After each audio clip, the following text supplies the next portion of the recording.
Assalamualaikum. My name is Nurul Hamizah binti Muhammad Izani. My name is Siti Nur Ain Sofia binti Muhammad Nawi. My name is Amira binti Amran. Okay, today my group will be present the report for the group project FAR. I will present the question 1A. Okay, for this investment, the Mercury is considered as a parent for the Venus and Mars, as it has acquired more than 50% of ordinary share, which is 60% and 70% of Venus and Mars. So Mercury Berhad has control over the investee. So the most appropriate accounting method to record them is consolidation method, which is acquisition method. Under this method, a business combination is viewed from the perspective of the acquirer. So Mercury Berhad need to prepare its consolidated financial statement. Mercury Berhad will record the cost of the business combination, which is consideration transfer. This method involves 4 steps. Identify the acquirer, determine the acquisition date, recognize and measure the fair value of the net asset and non-controlling assets, and recognize and measure the goodwill or gain from the bargain purchase. Okay, for the question 1B, this is the schedule for the goodwill and NCI. Mercury acquired Venus, we get the CT 1200, we multiply with RM3, we'll get 3600. Okay, for the NCI, when Mercury acquired Venus, NCI we get 40%, we will multiply with the fair value of the net asset. So to calculate the fair value of the net asset, OSC we plus with bonus 2000 plus 400, we get 2400, and we plus with pre-return profit 1500, and we plus with pre-GR 100 and pre-RRR. So we get the total for the fair value of the net asset 5200. Okay, 5200.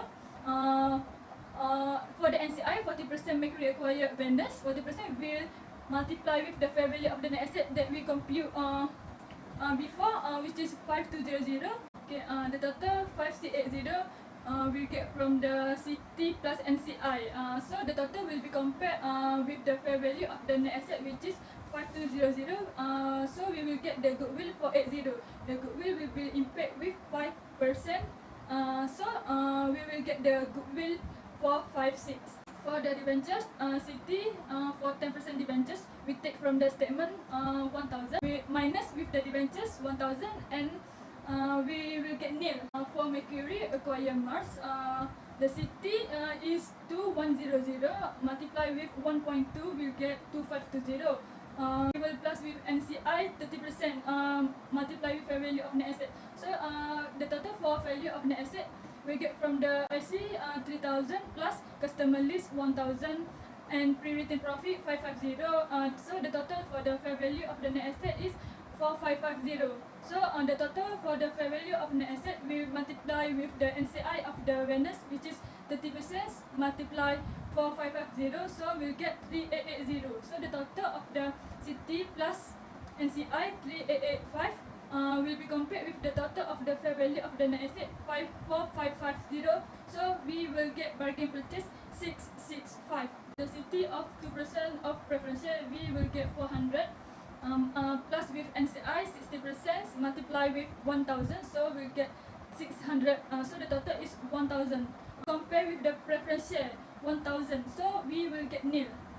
For the question 1B, computations of the good return profit and NCI, here you can see in the schedule we have good return profit, NCI, GGR, and here at this side you can see Venus, the amount of Venus, Mars, OSC, and preference share. From the three is we can get the amount from the schedule of the goodwill, and for the RPS we can get the amount 1,500,000 from the statement of the questions. The return profit of the Venus, here you can see balance credit down 6500. So we also must deduct with the pre-return profit 1500 that we can get from the statements, and we also incur impairment loss of IA, which is in the additional information number 1, which is 100. We also have depreciation under for the revaluations of the plant and equipment when Mercury acquire the Venus. Depreciation for the current year, which is 300. So for the ordinary dividend payable, which is additional number 7, we can get 200. So the total of the return profit of the Venus is 4400. So it will be proportionate into GRP and NCI, which is GRP 60% and NCI 40%. So for the GRP, the amount will be 2640 and NCI, the amount will be 1760. For the return profit of the MAF, the balance carried down is 1100. So it will be deduct with the pre-return profit.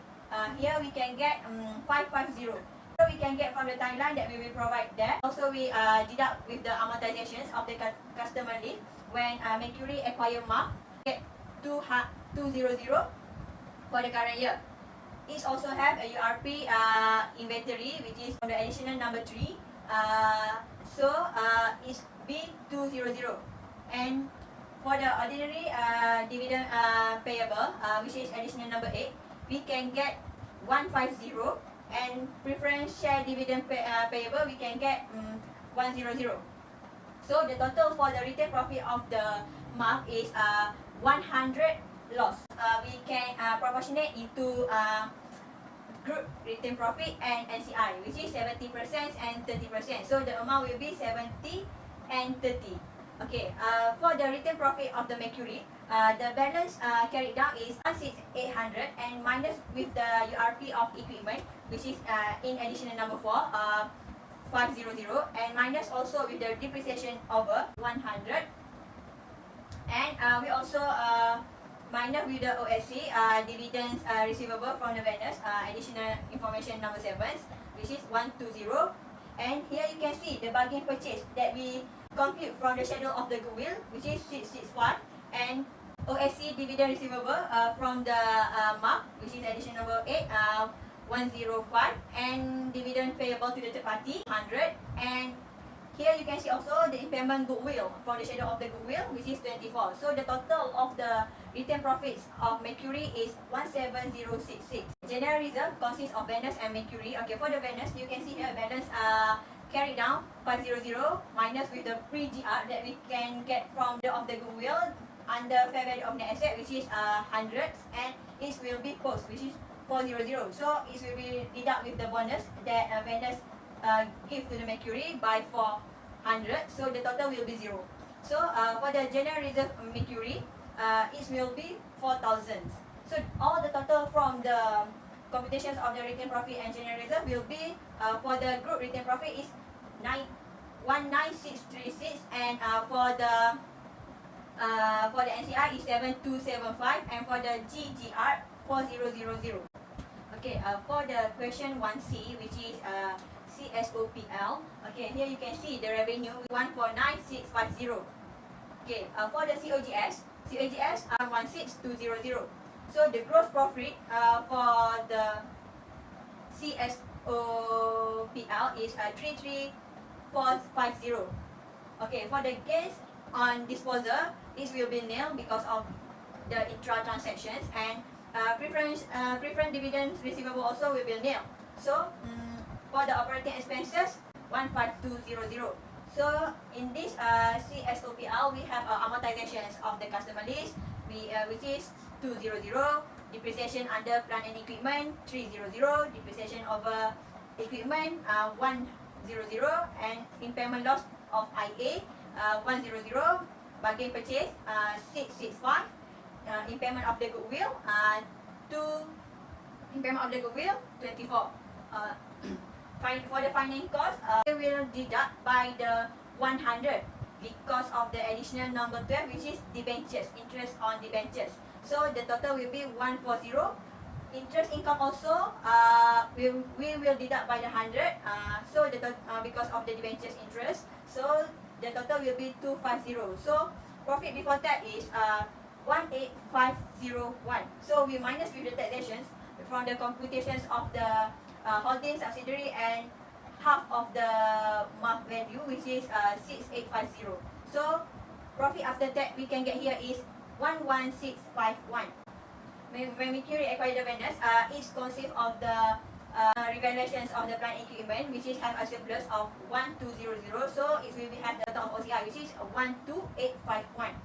Okay, so from this two, we have to make a profit attributable to, which is to parents and NCI 19636, and for the NCI is 7275, and for the GGR 4000. Okay, for PAT attributable to parents, we get 9711, and NCI, we copy into vendors and MAR, which is vendors we get 1880 and MAR is 60. So the total will be 11651. The amount of NCI from the PAT attributable to is we can get from the working one. TOCI attributable to for the parents will be 10431, and for the NCI, refer to the NCI of the PAT, we plus with the 2420. So the total of the TOCI attributable to also will be 12851. Okay, for the question 1E, CSOCE, here you can see we'll have GRP, NCI, and GGR. Okay, the balance of brought down for the GRP we can get from the statement of the questions, and NCI we can get from the statement of the schedule goodwill, and GGR is in the schedule also. So here we plus with the acquisition during the year, which is 1965 for the amount. Okay, so the amount will be also with the PAT, which is PAT is we can get for the profit attributable to in the CSOBL, which is 9711 for GRP and 1940 for NCI. So we deduct with the dividend OSC 200 for the group retained profit, and 125 for NCI, and PS will be deduct only for the NCI, which is 60. So the balance carried down for the GRP is 19561, and for NCI 5800, and for GGR 4000. Okay, for the question 1F, CSOFP. Okay, here you can see asset which consists of PPE. The amount is 34800 after we deduct all the adjustment here. And for the IA, we can get 800. So the goodwill here you can get from the schedule of the goodwill, and loan to Berhad will be nil. Okay, for the inventory it will be 11800, and bill receivable because of the undiscounted of the 15, so it will be only 10, and preference dividend receivable will be nil. Account receivable at 10525, bank 2700, and we also have CIT from the additional information number 9, which is 200. So the total for the asset will be 61291. Okay, for the equity and liability, we have loan from Mercury, which is nil, and bill payable also will be 10. OSC 210 we produce because of the investment to the mark, which is we pay by the share premium of the 20 cent. So it will be total of 12100. So our share premium 2100 unit will be timed with the 20 cent. So it will be 420. For the 2% of the preference share, it will be nil, and for the GGR, GRP, NCR will be referred to the schedule, and for 7% bank loan, it will be 2000. 10% of debentures, it will be nil, and for the OSC dividend payable, we get 325, and PSC dividend payable we get 60, and account payable at 15465. So the total for the equity and liability will be 61291. So it will be balanced. Question 2. Areas covered by contractual arrangement under MFRS 11 joint arrangement. Okay, the first one is activity, duration, and reporting obligations. The second one is appointment of POD or equivalent and voting rights of the ventures. The third one is decision-making process, matters requiring decision by the parties, and required level of support for those matters. Number 4 is capital or other contribution by the other parties. The last one is manner of sharing among the parties of the joint arrangements, assets, liabilities, revenue, expenses, profit, and or losses. For question 2B, definition of joint control according to MFRS 11 and an example of situation of joint control. Okay. The definition of joint control is it exists where the parties contractually agree to share control and decisions about the relevant activities of the joint arrangement have the unanimous consent of all the parties sharing control. Okay, for the example of situation of joint control, A, B, C are parties to an arrangement where A has 40% voting power, with B and C each having 30% of voting power. The contractual agreement between the three is that at least 80% of voting rights are required to make decisions about the relevant activities of the joint arrangement.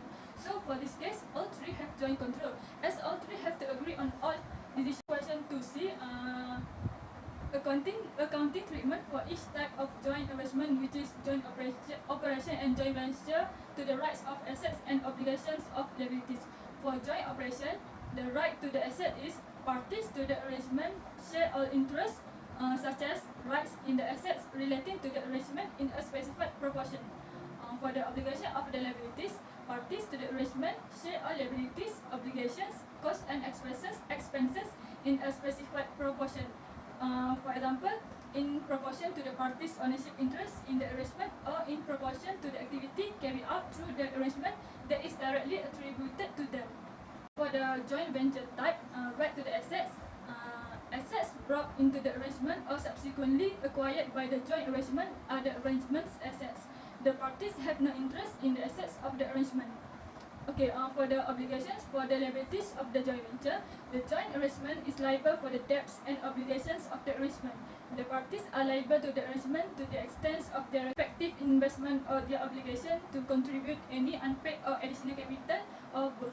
The question 3A, the relationship between Lily Berhad and Barry Berhad before the right issue is holding subsidiary relationship. This is because Lily Berhad acquires 75% ordinary share of Barry Berhad.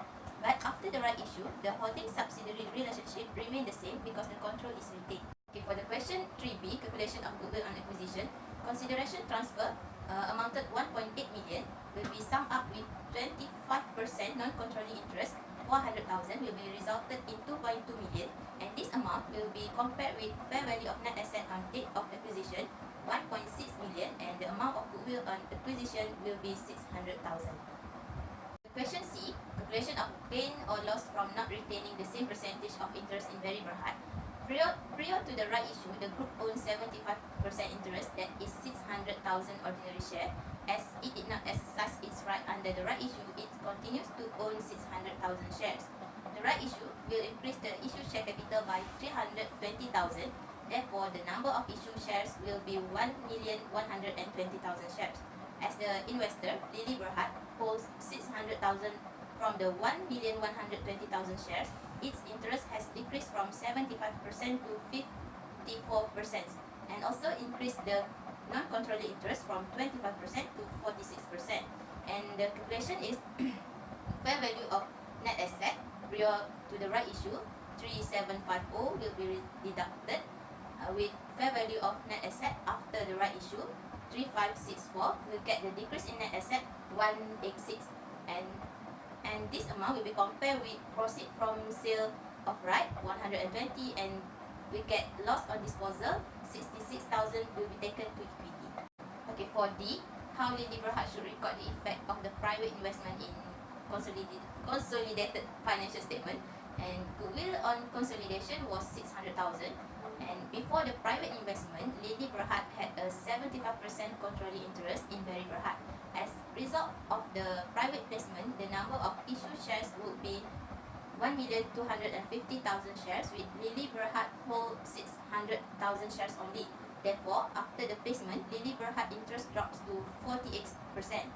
Thus, Barry Berhad will be associated to Lily Berhad, and assuming it is able to exercise significant influence over Barry Berhad, and will be accounted using equity method. The entire amount of goodwill on consolidation of 600,000 will be written off, and for the calculation is fair value of 600,000 shares in Barry Berhad amounted to 42,000 will be compared with fair value of net asset before private placement, 3,750, and also will be deducted with goodwill amounted 600,000, and we will get loss to statement of profit or loss amounted to 150,000.